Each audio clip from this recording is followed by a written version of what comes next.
This is John Drabinski, and you're listening to the Black Studies Podcast, a series of conversations examining the history of the field.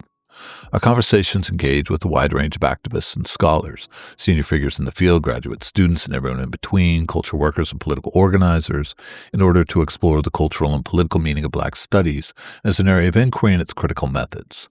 Today's conversation is with Molly Collins, who teaches in the Department of Critical Race, Gender, and Culture Studies at American University.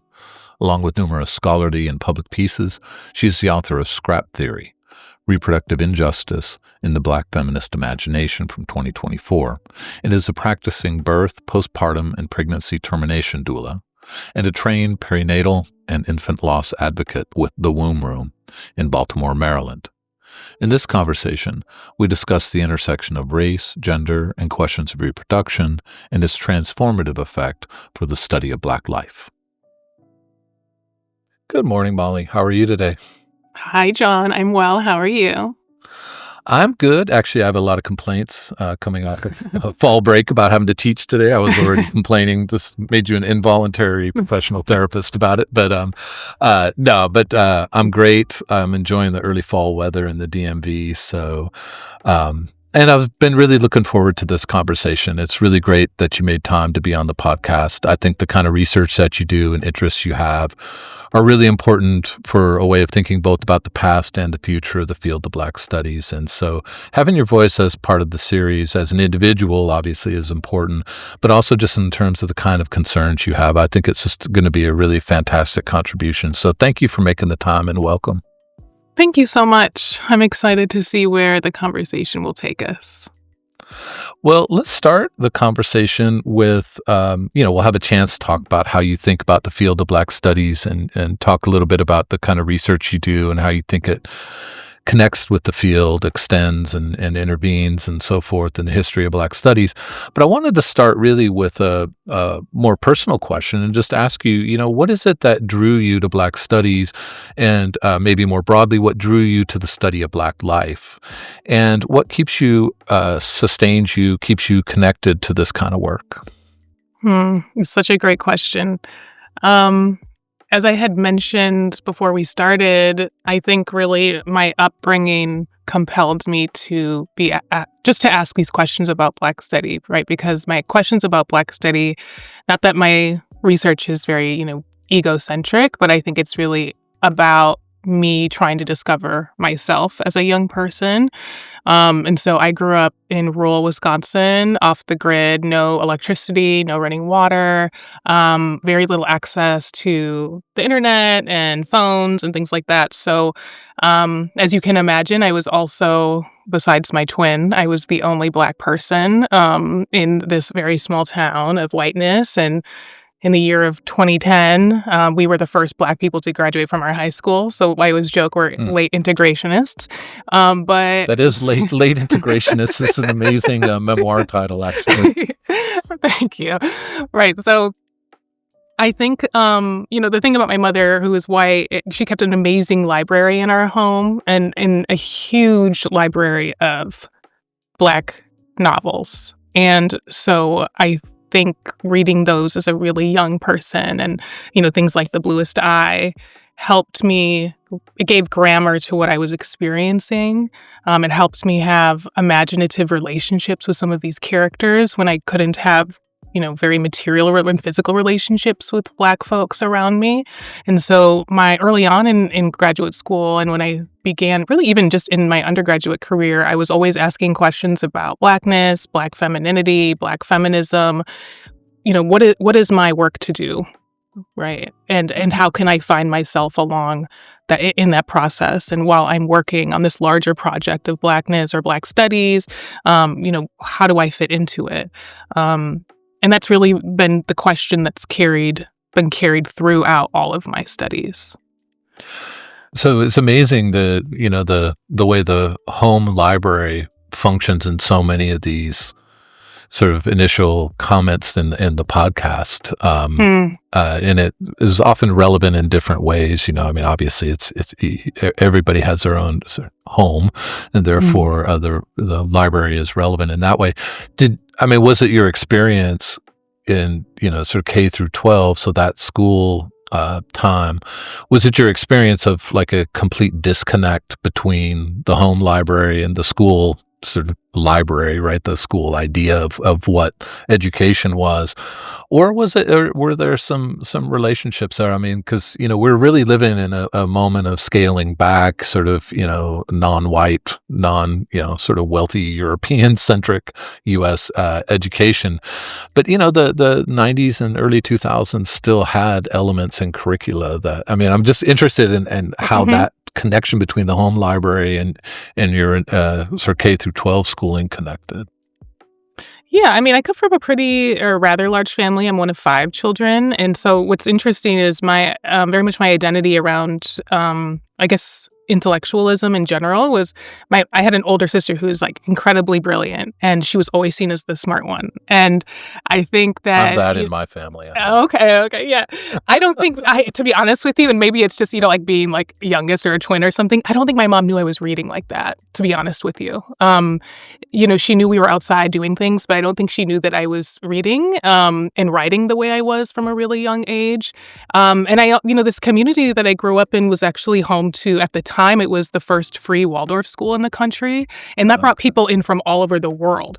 So it was a really interesting, larger community that was very pro-intellectual, but in the more public school setting where I was, it was, very much, especially like as a young Black girl, I was very much coded as like a know-it-all or someone who was reading ahead, and that was problematic for the class. But your question's interesting because the high school I went to actually was an experimental, self-directed high school.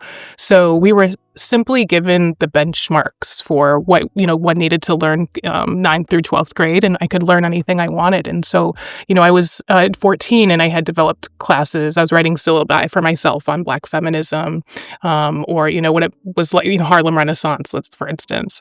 And so I think I've always been a very self-directed person, and Black studies requires, I think, self-direction, especially when it comes to asking your like I said before, kind of your own mode of inquiry, because there's so much, it's so rich, and we don't have as much as we should revealed, I think, like in popular consciousness about it yet.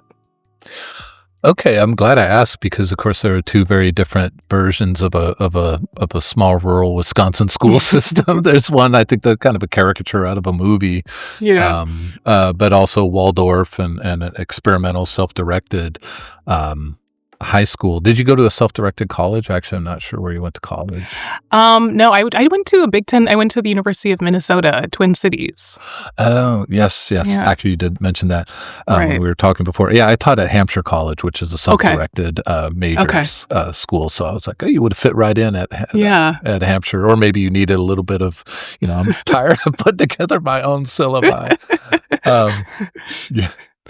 Well, let me ask you about Black studies and how it functions in your imagination, or how you sort of see the field. What's that portrait you work with? And I always ask this question to get at that portrait in the context of its founding, which was that moment that had a tension. It was a moment that had a tension built into it, right? There was the demand by students that in the late 1960s that there be a place to study the Black intellectual tradition, right? And that disciplines hadn't done this kind of work, and the Black Studies department would be the place where you could study Black history, art, philosophy, sociology, literature, and so on. But and so that's bequeathed to us really this commitment of the field to an intellectual tradition and its development and expansion. But of course, in late 1960s, early 1970s, when Black studies really got a foothold at universities, was that moment also of the radicalization of Black liberation struggle, which had really contested so many of those boundaries between like study and action, between classroom and communities, between intellectual life and books and prescriptive political action. And I think what that's given to us in the contemporary is this notion that Black studies is about a certain kind of politics and political orientation and commitment. And those things can have a tension, right? A commitment to the intellectual and a commitment to political action and community. And so sort of in that context, asking in that context, what is a portrait of Black studies? How do you imagine the field? What do you work with when people say Black studies, or you commit yourself to this kind of work?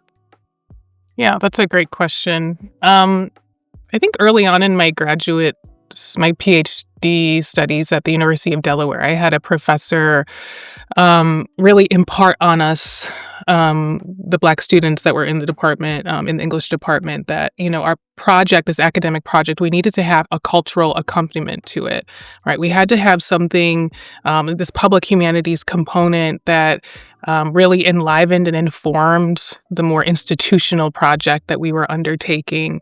And I think as now, as a junior scholar, all the way through doctoral studies, I've really realized that there's no separation. Those are completely collapsed, right? It's not these two iterations. They're just fantastically this one thing.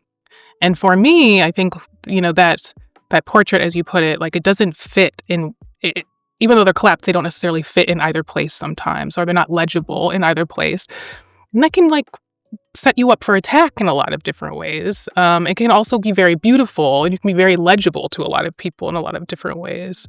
And so I think that's what I'm really excited about, when I see, insert buzzword and then humanities after it, right? Like digital humanities, medical humanities, all these things.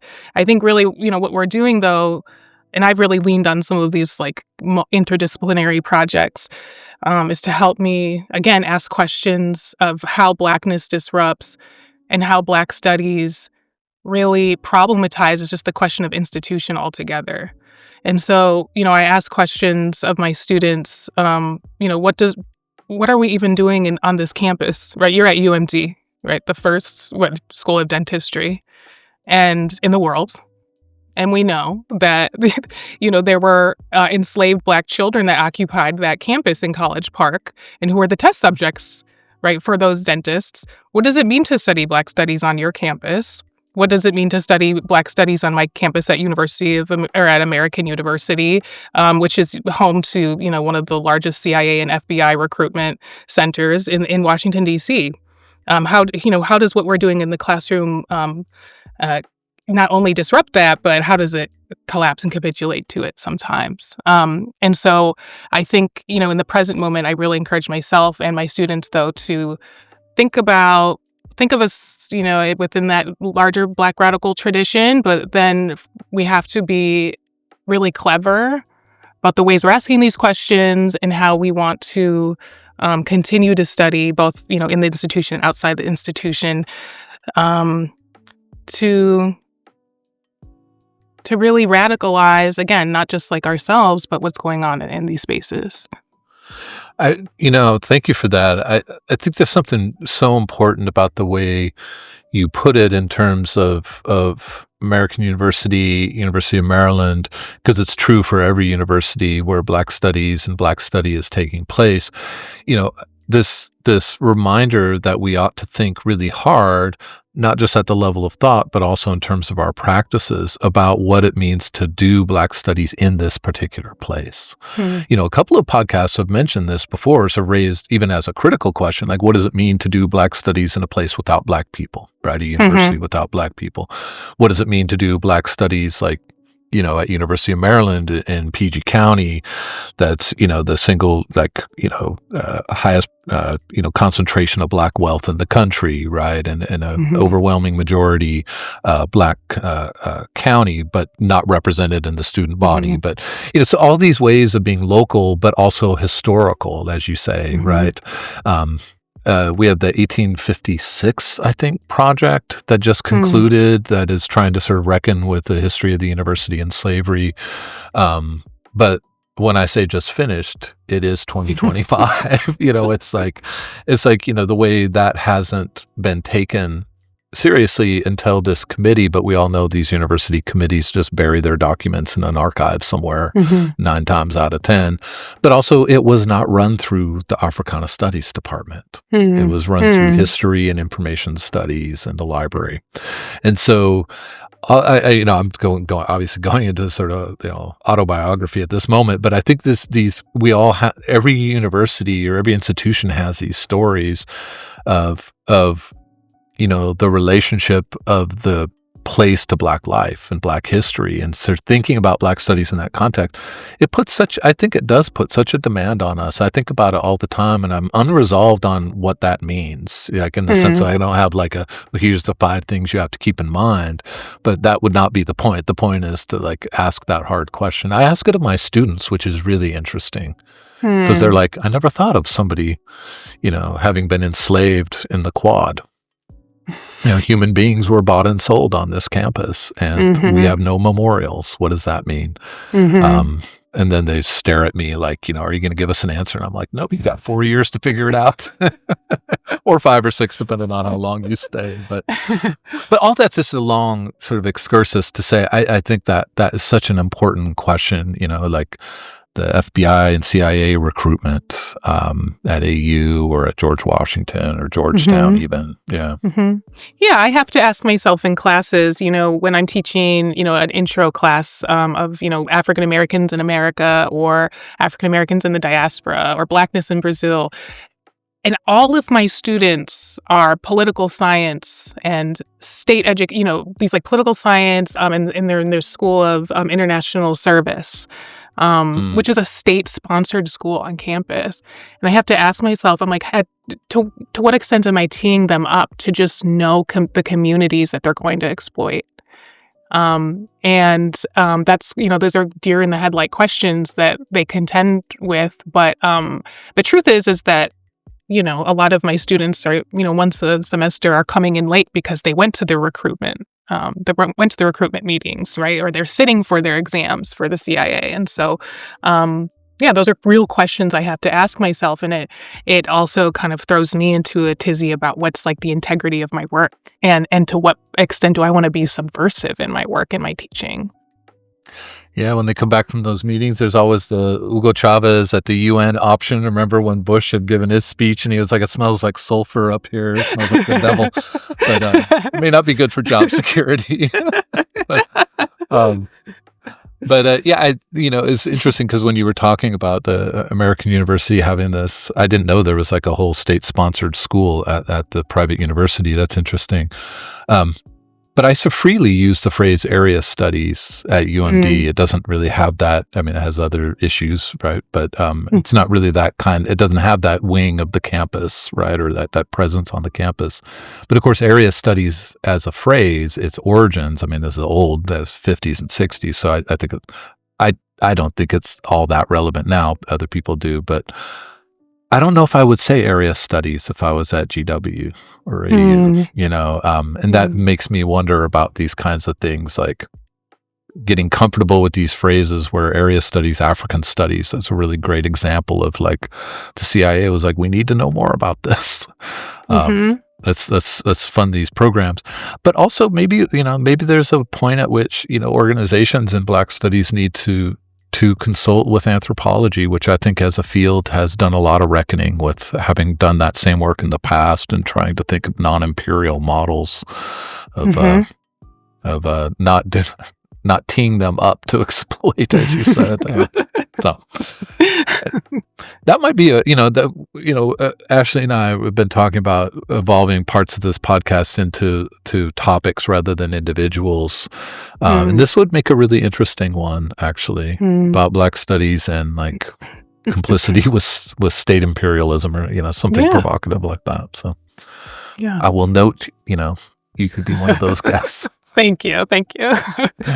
Well, let me ask about your work and how you think about it in relation to the field of Black studies. You talked a little bit about it.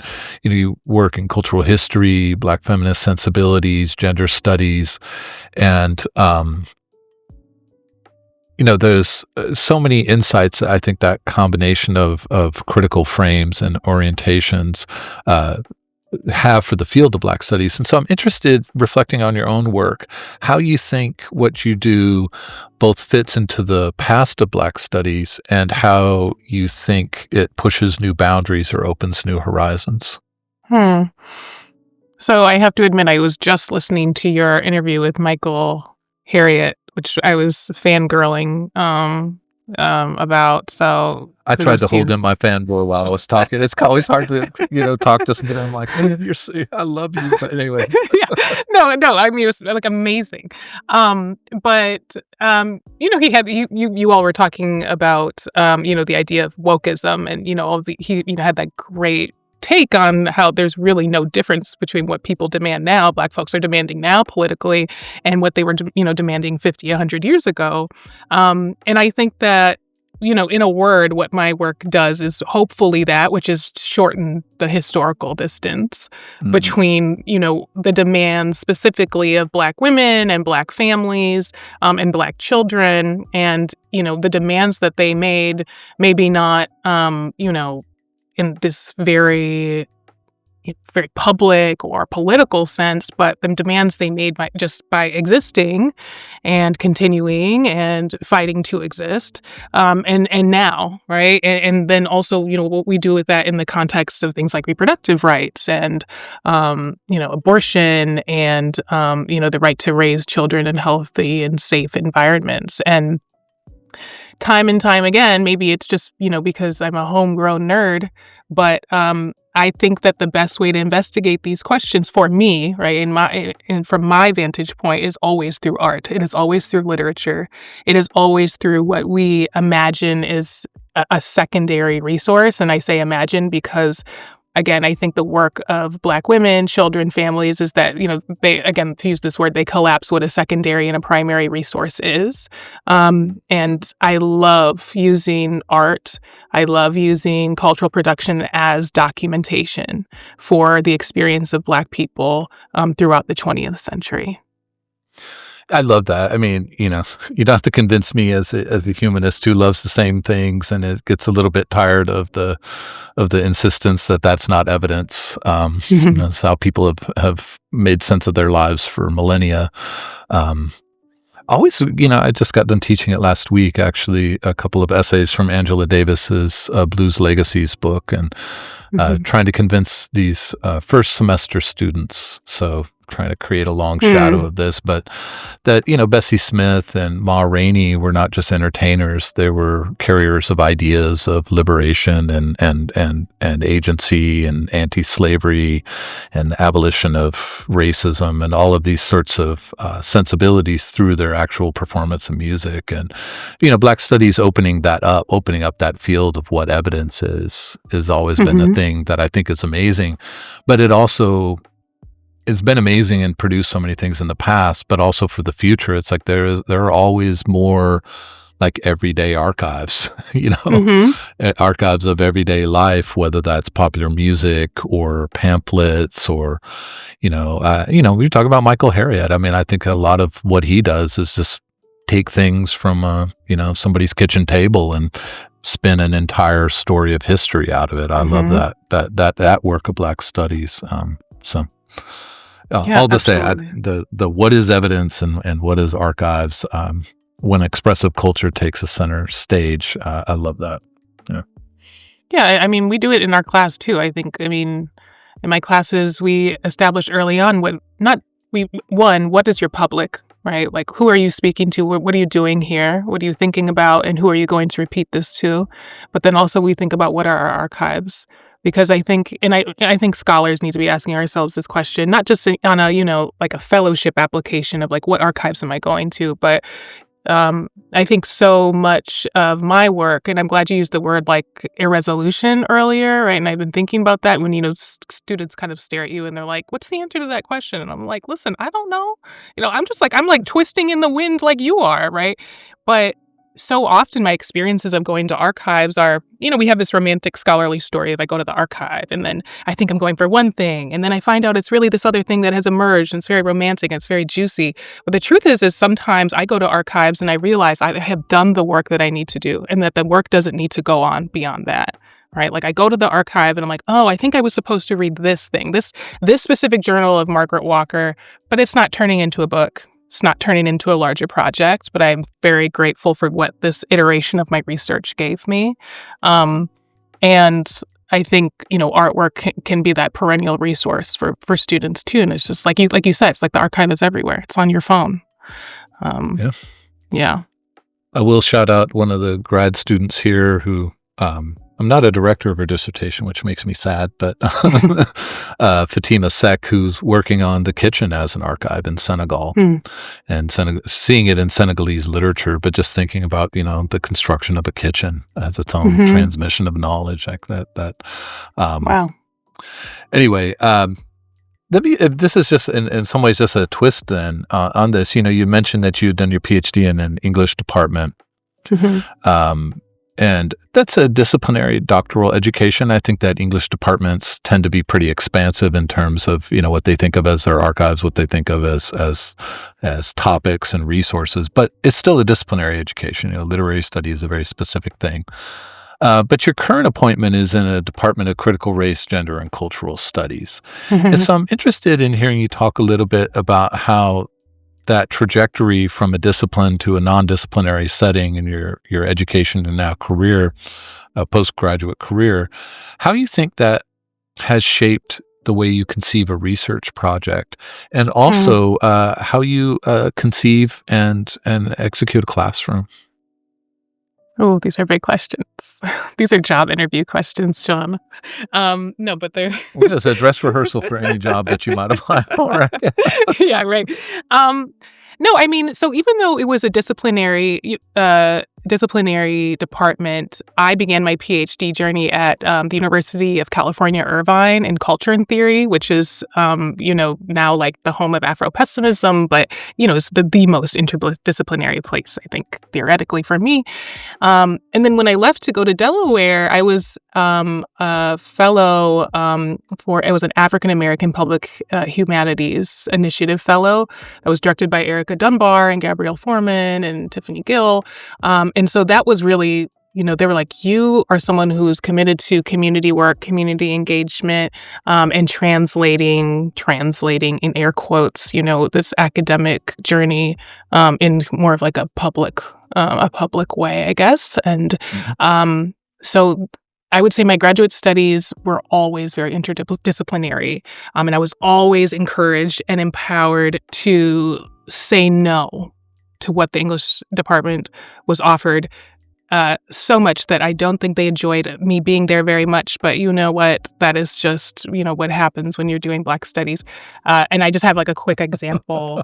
I have a quick example. We had a PhD requirement that you had to take a course on British literature. We had a British literature option or a William Shakespeare option. And me and my other Black studies colleagues, submitted the case for why we did not think that we needed that course anymore. And we suggested creating a Black Atlantic course through which we could learn about, 17th, 18th century Britain in a way that we felt like helped our studies. And they allowed us to do that. And so I think that type of empowerment has really, placed me where I am now, which is not just to think broadly about certain questions, but I don't think of myself as, okay, I'm in a English studies department, or I'm in, before that, or before American, I was in an English department at Howard University. I was never thinking, what's the Black studies spin on this? It was, I'm always a Black studies scholar in an English department, Black studies scholar in CRGC. And that just means for me that, my questions are just first and foremost about questions of freedom. What am I willing to do to be free as a Black person? And what am I willing to think about and compel my students to also be free and to also think about freedom for Black people? Again, as I mentioned earlier, that's like sometimes a testy question because, right, the troubling premise, I love my undergrads, but right, the number one question I get is, well, are Black people free? And, so sometimes we spend the whole semester wrestling with that question. And I think that's also a question that, at Black studies as a whole, as I mentioned, Afro-pessimism earlier, we're also wrestling with as well. Yeah. I have to teach later, so a little trigger warning when you say that.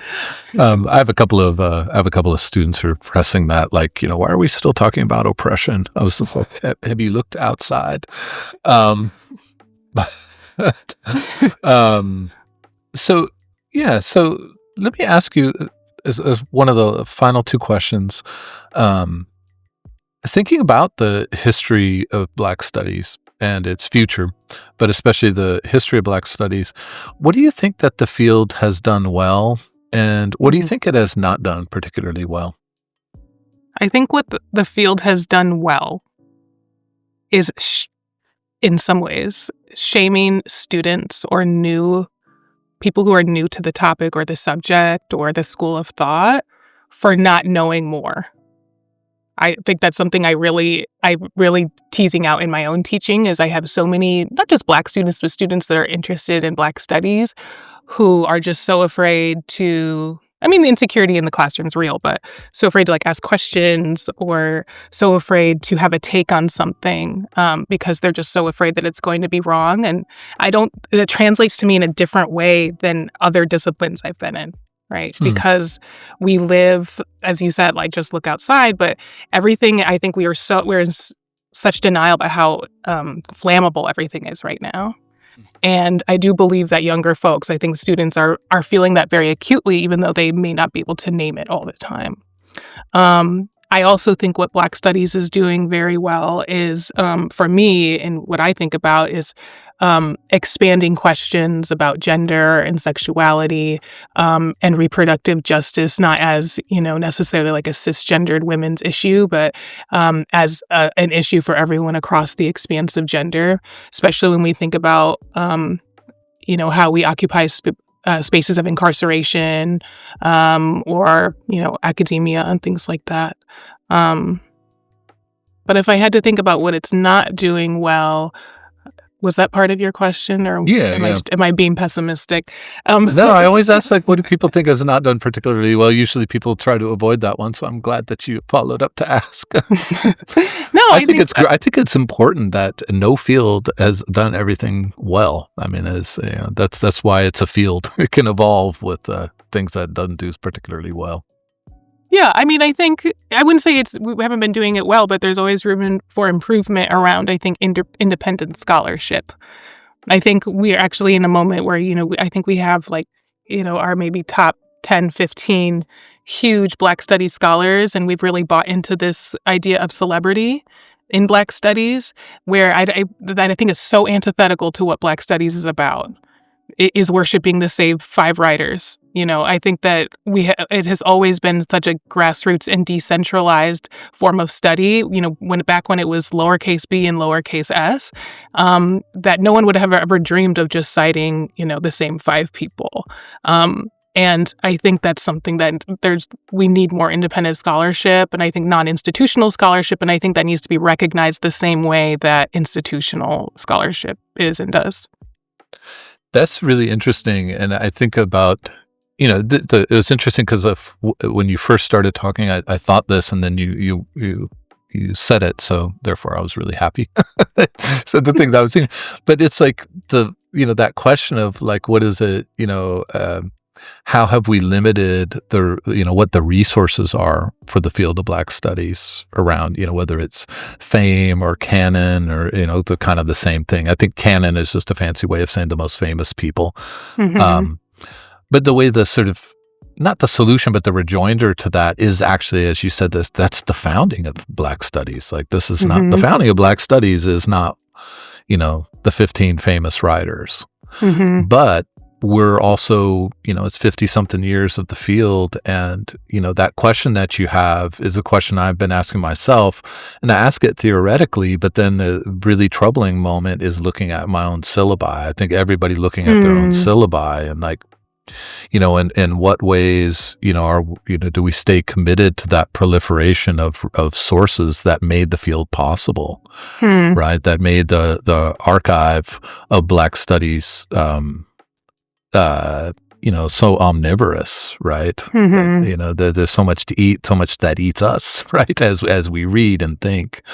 And that's, that is one of the many things I think that comes with institutionalization. At some point, you have to have core this, core that, common knowledges, and so standardization. And what does it mean, as you were, saying in your own way, is like, what does it mean when it was the non-standardization of Black studies that was its excitement? I mean, do you think that's something that your research is able to really develop? because you were talking about, that you're, it's interesting when you said, coming into University of Delaware and this sort of public facing, which I think we tend to take in the academy, public facing scholarship or whatever, public humanities, as a translation project. But you said scare quotes translation, because what often that also means is understanding that there's a different language and world that is actually being documented in that work. I mean, do you think your scholarly work does that as well? I hope it does. I surely hope it does. I think that, so much of the, as I use this, the example of art and document, so much of the work that I'm cite or I assign students are things that are unpublished. Like obviously with consent, they're from people that I meet in writing workshops. They're from community activists here. Much to my director's chagrin, most of the money that I use in the department is to bring in doulas and midwives to talk, to mentor students who then go on to do things like go to med school, and are doing really important, what I think is, again, still Black studies work. And, I think getting off the page, or maybe that's a poor way to phrase it, but changing what the page looks like for students is so important in my work. And I think what I can do better is I need to dream bigger about what that looks like for my work. I'm thinking more poetically. I'm thinking more artistically. I'm thinking more performance-based for my own work, and not as this creative aside to it, but as something that's integrated into my work on Black women, history, cultural production, and reproductive justice. So there are lots of things in this conversation that I think people will think about, and I'll be thinking about, but that changing what the page looks like, that phrase is really going to stick with me. I think that's such an important way of putting it. I'd never put it that way to myself, but changing what the page looks like, what we expect when we say, like, look at this page. I try to do that in class. I a little bit in my scholarship. I have very conservative scholarship and conventional in so many ways. But in the classroom, I try to do that. But I wonder about that phrasing of it, like what the page looks like, because they have 12, 14, 15 years of indoctrination about what a page is, and that decolonizing what the page looks like. I love that way of putting it. So, Thank you. Yeah. So, last question for you. Thinking about Black studies, the field in an institutional context, but also as in this more expansive sense that we keep coming back to. What is the issue you would want us to all be thinking about, or the question you would want us to all be asking? This was the one, when you gave me your questions before, I really thought about this, and I thought, I'll come up with something cute on the fly. And I think I'm still wrestling with this, John. I think for me, I want us to continue to ask these questions about freedom and unfreedom, and how we're participating in it for ourselves, and also participating in the freedom and unfreedom of other Black folks. And that doesn't mean in a very granular sense you're scrutinizing your every move, or, thinking about, as we're often taught to do, commercially, like, buying at Target is, being anti-Black or something like that. But I think in a really base level, right, thinking about what Toni Cade Bambara says, and I quote all the time, is that revolution begins in the self. It starts with the self, and that the revolution isn't out there yet, but it is for surely in here, and it is for surely at home. And I think, if we can think differently for ourselves, right, we're not just changing this broader world, we're changing our inner worlds, and we're changing these smaller worlds, like, family, home, things like that. And those are actually making the largest differences than anybody who has 1 million followers on Instagram or on Twitter. The revolutionary work that I think anybody can do, like I said before, is just changing what that page looks like for them, but also changing what, the object means for them, changing what reading means for them, and how they can become more of themselves every day, right, in the name of whatever freedom looks like for them. What a great place to wrap up. Thank you for that. That's, I think, it's a really intimate challenge for all of us listening and thinking about what you said across this podcast. And I think it gathers so much of what you've talked about into into the really intimate space of a self and a home and a community and a family, however we think about these things, friendships.